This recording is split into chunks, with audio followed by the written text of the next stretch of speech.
वाल्मीकि कृत रामायण की नायिका देवी सीता थीं। देवी सीता राजा जनक की ज्येष्ठ पुत्री थीं।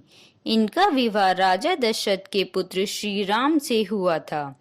माता सीता ने सदैव स्त्री व पतिव्रत धर्म का पालन किया था। उसी प्रकार वेदव्यास कृत महाभारत की नायिका द्रौपदी थी। वह राजा द्रुपद की पुत्री थीं तथा इनका विवाह 5 पांडवों के साथ हुआ था।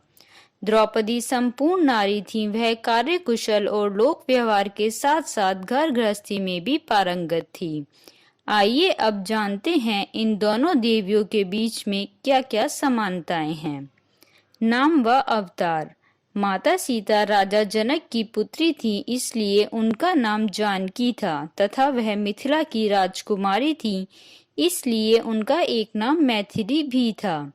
इसी प्रकार द्रौपदी भी राजा द्रुपद की पुत्री थी, इसलिए उनका नाम द्रौपदी था तथा वह पांचाल की राजकुमारी थी, इसलिए उनका एक नाम पांचाली भी था। माता सीता तथा द्रौपदी दोनों ही देवी लक्ष्मी की अवतार थीं।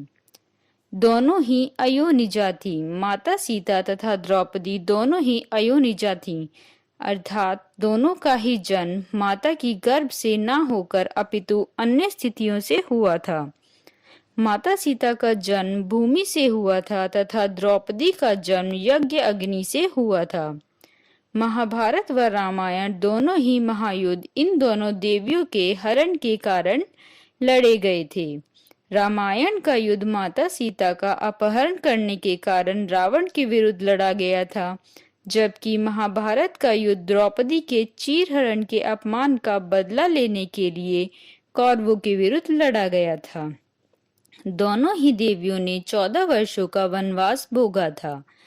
रामायण काल में अपने पतिव्रत धर्म का पालन करते हुए माता सीता ने प्रभु श्री राम के साथ 14 वर्षों का वनवास भोगा था। ठीक इसी प्रकार महाभारत काल में द्रौपदी ने भी पांडवों के साथ 13 वर्षों का वनवास तथा 1 वर्ष का अज्ञातवास भोगा था।